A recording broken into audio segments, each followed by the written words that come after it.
Et si on pouvait avoir un produit unique, fait juste pour soi, mais au prix et à la vitesse d'un produit fabriqué en usine? Ça sonne un peu comme de la science-fiction, non? Eh bien, plus maintenant. On est en plein dedans, dans une vraie révolution de la fabrication. C'est la rencontre de deux mondes. L'art de l'artisan, qui rencontre la puissance de l'usine. Et de cette fusion, quelque chose de complètement nouveau est en train de naître. Alors pour bien saisir à quel point ce changement est énorme, il faut faire un petit retour en arrière, un retour aux bases. Parce que pendant des siècles, en fait la production a toujours été coincée entre deux extrêmes, deux modèles qui semblaient totalement irréconciliables. D'un côté, on a l'artisan. C'est le travail à la main, des pièces qui sont uniques, qui ont une âme, une histoire. Et de l'autre, l'usine. Là, c'est un balai de machines bien huilé qui sort des milliers, des millions d'objets tous identiques.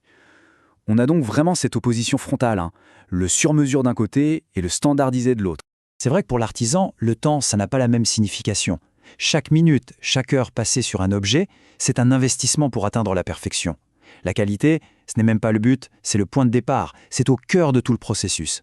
Résultat, chaque pièce porte vraiment la signature, l'empreinte de celui qui l'a faite. Et à l'opposé total, on a l'usine. Là, le rythme est dicté par la machine et il est implacable. L'adage « le temps c'est de l'argent » prend tout son sens. Tout est optimisé pour la vitesse, pour l'efficacité. On va produire en quelques minutes ce qui prendrait des jours à un artisan. Mais bien sûr, il y a un prix à payer, c'est l'uniformité. Alors cette opposition, pièce unique contre production de masse, ce n'est pas juste une question de philosophie, loin de là. En fait, ça a dicté une loi économique quasi absolue pendant plus d'un siècle. C'était un compromis obligatoire. Soit on avait la personnalisation, soit on avait un prix accessible. Mais pas les deux.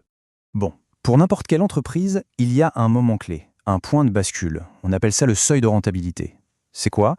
C'est tout simple, c'est le moment précis où on arrête de perdre de l'argent et où on commence à en gagner. Une fois qu'on a couvert tous ses frais, hop, chaque vente en plus, c'est du bénéfice.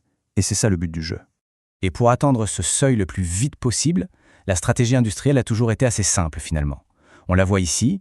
D'abord, on distingue les coûts fixes, genre le loyer de l'usine, les salaires, des coûts variables, comme les matières premières.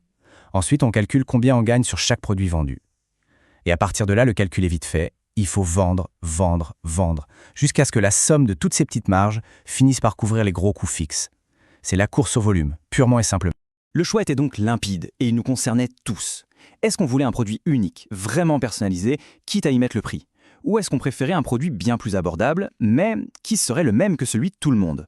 Pendant des dizaines d'années, c'était ça le deal. Il fallait choisir son camp. Et ce choix, il a tenu bon pendant plus de 100 ans. C'était comme ça, un point c'est tout. Sauf que tout ça est en train de voiler en éclats. Mais et si ce dilemme n'en était plus un? Imaginez une seconde. Et si on pouvait enfin réconcilier l'irréconciliable, prendre le meilleur de l'artisanat et le meilleur de l'industrie? Cette image, elle résume tout. On est en train de passer de la production de masse à la personnalisation de masse. C'est le concept clé de ce qu'on appelle l'industrie 4.0. Et attention, ce n'est pas juste une petite mise à jour du système, non, c'est un changement complet de la logique économique, une vraie métamorphose. Réfléchissons-y 2 secondes. Le vieux modèle, le modèle push, c'est l'usine produit et ensuite les magasins se débrouillent pour vendre le stock. Le nouveau modèle, le modèle pull, c'est l'inverse. C'est le client qui passe commande, qui dit « je veux ça » et l'usine fabrique à la demande. La différence est énorme. On ne produit plus au cas où ça se vendrait, on produit parce que c'est déjà vendu. Et l'impact financier de ce changement, il est juste colossal. Pour une entreprise industrielle, ça pourrait faire grimper son retour sur capitaux engagés. C'est un peu technique, mais en gros, ça veut dire la rentabilité de ses investissements de 25 points. Ce n'est pas une petite amélioration, c'est un bond de géo. Et si on regarde à l'échelle de l'Europe de l'Ouest, tenez-vous bien, on parle d'une création de valeur potentielle de 420 milliards d'euros. Oui, milliards, c'est vertigineux. Mais le chiffre qui est peut-être le plus fou, le plus contre-intuitif, surtout quand on parle d'automatisation, c'est celui-ci. Ce virage pourrait participer à la création de près de 10 millions d'emplois. Alors là, la question se pose, comment c'est possible? Bon, alors entrons-y dans cette usine du futur. À quoi elle ressemble concrètement? Qu'est-ce qui se cache sous le capot et qui lui permet de faire ce tour de magie, la personnalisation de masse? Le secret, en fait, c'est la combinaison de 5 grandes technologies qui bossent main dans la main.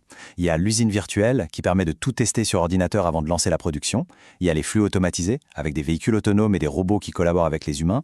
Des machines intelligentes qui se corrigent toutes seules et tournent non-stop. La maintenance prédictive pour réparer une machine avant qu'elle ne tombe en panne. Et au-dessus de tout ça, un genre de cerveau numérique qui pilote l'usine et toute la chaîne d'approvisionnement. C'est vraiment ce cocktail technologique qui est la clé. Un bon exemple, c'est Adidas avec sa Speed Factory. Avant, il fallait 18 mois entre le dessin d'une nouvelle chaussure et sa sortie en magasin. 18 mois. Aujourd'hui, ils le font en 45 jours. C'est-à-dire que la dernière tendance, elle peut se retrouver à nos pieds quasi instantanément. Ou un autre cas, Local Motors. Eux, c'est un peu l'atelier du futur. Ils utilisent des micro-usines et une communauté de designers pour créer des véhicules hyper personnalisés en toute petite série.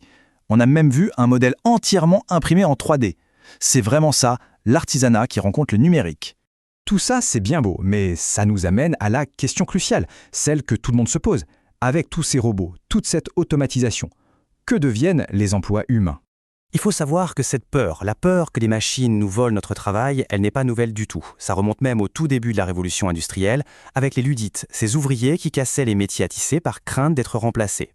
Sauf que la réalité semble être un peu plus complexe. C'est vrai, et ce graphique le montre bien, il y aura des emplois perdus à cause de l'automatisation et de la concurrence. Ça, c'est la première barre.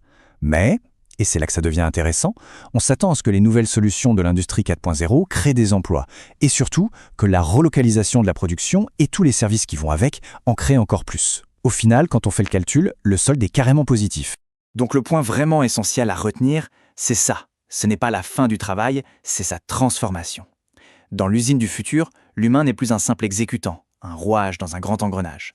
Non, il devient le pilote, le chef d'orchestre.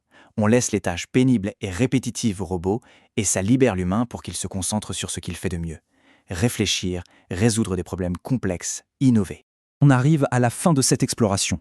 Et ce qu'on voit, c'est que ce nouveau monde de la fabrication, ce Next-Gen Manufacturing Nexus, ça change bien plus que nos usines. Ça redéfinit complètement notre relation à la machine, à la technologie.